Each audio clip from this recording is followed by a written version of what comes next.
What are you looking out of your offense as they're split up amongst two and into two or whatever? What are you looking for your groups on Saturday? I mean, not to be boring and traditional with this, but I mean, just clean football, taking care of the football. We're not going to do anything or show anything really crazy, so there shouldn't be any shifts or motions that screw anybody up. So just get lined up, get the ball snapped, get it where it needs to go, catch it, have good ball security, and just play clean football. I mean, it's going to be a little weird because it's not split up with ones and twos. It's split up in two different teams. So, Coach Beamer did a nice job. Me and Coach White were fighting back and forth with Coach Beamer to try to get this guy and that guy. And Coach Beamer said, "I'm the commissioner," and not me, but he is the commissioner. And so we got two of the most balanced that we could possibly come up with teams. So it's going to be, Spencer, these guys throwing to some guys that maybe they haven't been throwing to thus far. So it'll be good to see some guys change it up a little bit. Marcus, obviously it's a little bit more than a scrimmage with all the lights and the fans and everything like that. But I guess just how much for you guys as coaches can you draw from a spring game? I mean, is it beyond just, guys lining up and hitting each other a little bit? I think, like you said, nice hat, by the way. I think the lights, the crowd, the energy in the building, I mean, their bodies are going to be a little bit more tense and they're going to feel a different way. So as a quarterback, like when you feel that tension, that different tension, are you able to still be accurate with the football? And is your brain still stimulated? Is it still, reacting the way it should? And is the ball going where it should? So I think you can gather a lot of information just in that environment. So I'm excited to see how they respond to it. Yeah, Marcus, asking Shane the other day about it in terms of how much stock you actually put into the spring game in comparison to the other 14 practices that you guys have. From an offensive standpoint, for you personally, how much stock do you put into a game like this, especially knowing that there is going to be probably a good-sized crowd and it'll be under the lights too?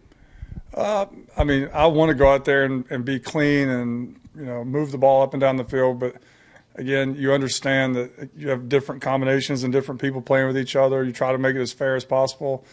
We're not going to show a lot. So, again, I'm trying not to be – your hat's nice too. I just noticed everybody has nice hats in here. You don't have a nice hat, but still, I like your sunglasses. Those are good.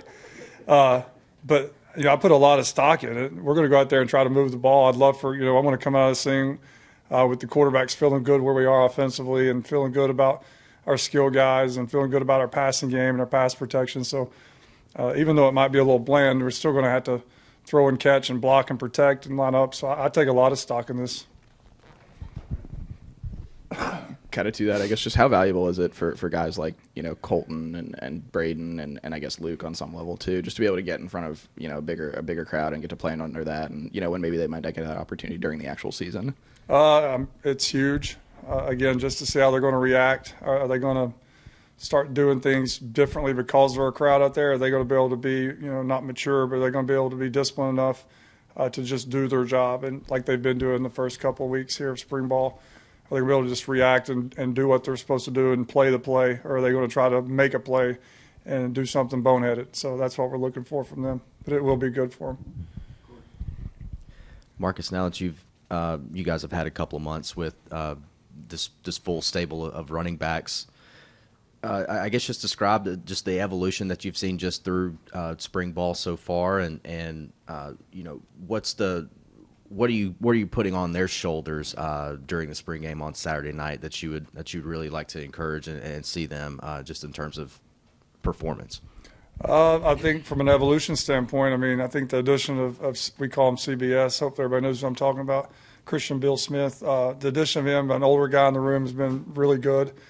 Marshawn keeps getting better and keeps just trusting, coming off that injury last year and not having the year that he wanted last year, but having a great off season. That's just kind of fed into spring ball. He made some good plays in the last scrimmage out on the perimeter to Amos. And then Juju coming on. Juju gives us a little spark, a much needed spark out of the backfield. He can't carry it 20 times a game for a whole season, but we can get him in certain situations and get the ball to him on the perimeter. He's been doing some other things outside as well.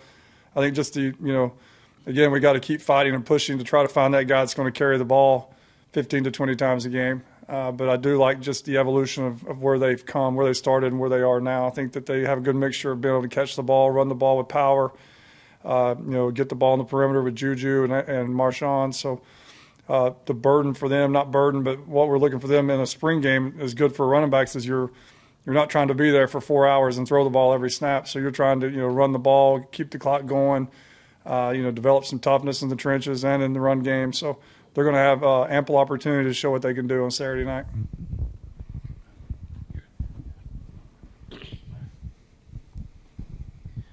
Going back and just evaluating how Spencer's kind of come along in comparison to day one, what are some of the things that you feel like he's really been able to grow on, especially through those first 14 practices? Really, I had no idea what to expect when he got here. So maybe he's done this his whole life.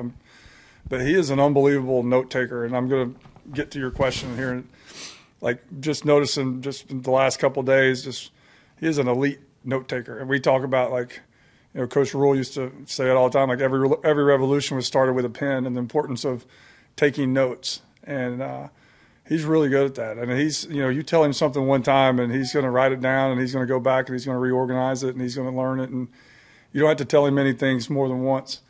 Saying that because, we're in a third down period today. It's in helmets, but still it's third down competing. The defense gave us a certain look that I think we talked about it maybe 2 weeks ago, how you could get to this if you see that. And usually it's something that I would do. We would go to the line of scrimmage and kind of, do the whole traditional look to the sideline. He saw it.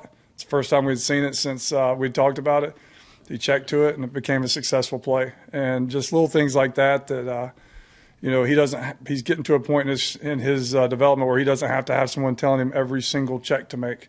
And that was, one of the huge, emphasis going into the season or going to the summer is just, transitioning him into a pro-style type offense. And for him to do that today, and he was so fired up, to see it and get it executed was really, really cool. But I think he just keeps getting better. And I think just his personality and his competitiveness rubs off on our offense. If, obviously y'all were at the 2-point period the other day. That was a debacle. But, that just absolutely – lit a fire under him, and the rest of practice was he was not going to let our guys mope around and waste a day. Like he brought us back, and we finished the practice really well, and a lot because of just his fiery competitiveness, and I think he gives our guys some confidence to go out there and succeed. So really, really pleased with him. We got a long way to go, but just really pleased with where he is right now.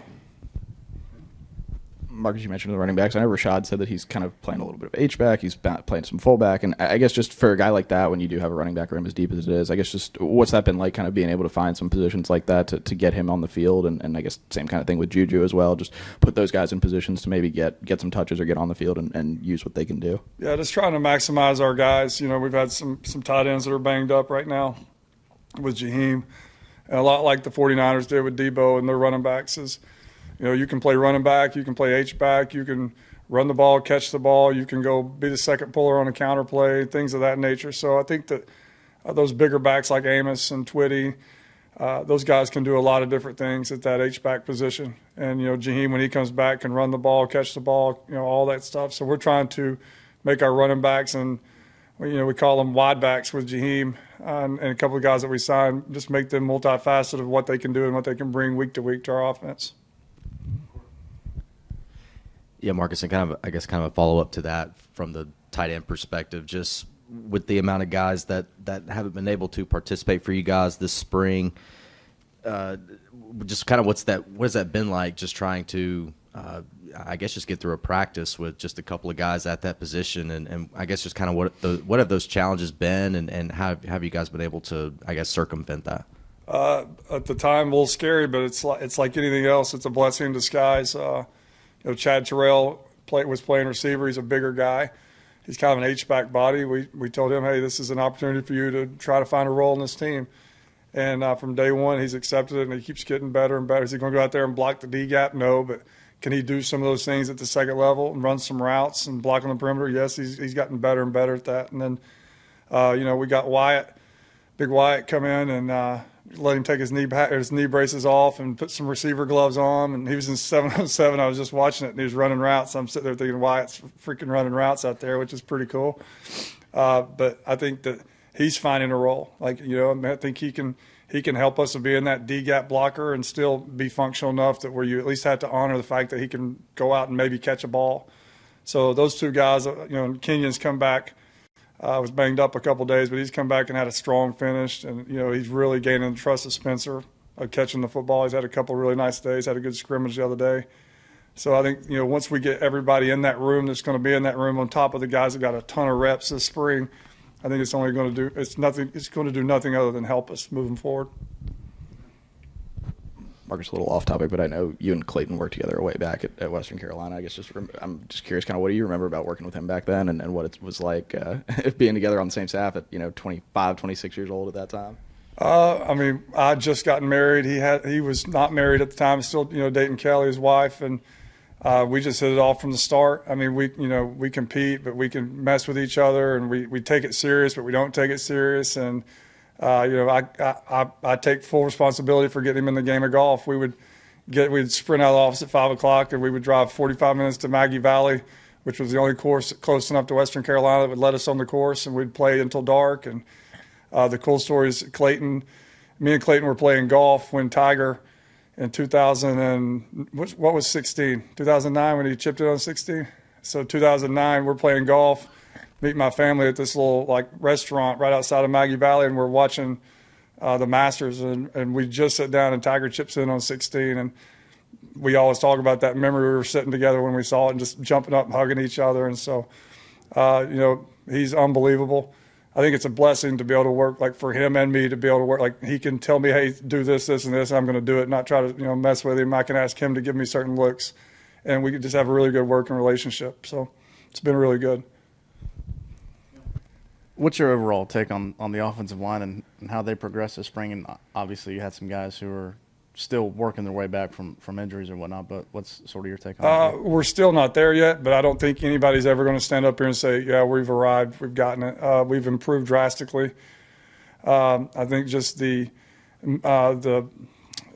quarterback position getting better, and not just because Spencer's here, but Luke a year older, Colton a year older, being able to help him some of the pass protection calls, making sure that we're getting in the right calls, helping Eric out. Not being crazy back there and putting our O-line in bad situations with some of the calls that we were making last year. I love the tool. We challenged them. We've given them a skill set in pass protection of stuff that I learned when I was at Carolina under Pat Meyer and brought it here. And we've really emphasized that this offseason, and you can start to see it showing up, and I think it's helping us. I think from a run game standpoint, we've kind of got our runs now that we feel like we can block, and you can see them getting better and better and better each day. There's going to be random times where we miss a block and this guy loses his mind and oversets somebody. That's going to happen. But from a consistent standpoint, I think that they've made a huge jump. And I don't think we're ever going to go out there and just physically be better than everybody that we play.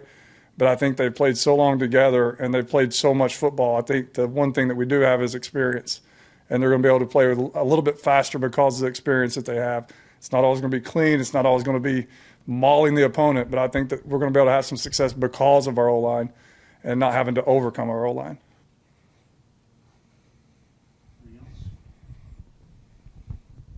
We could talk Masters. We could talk the history of Masters. That would be great. Thank y'all.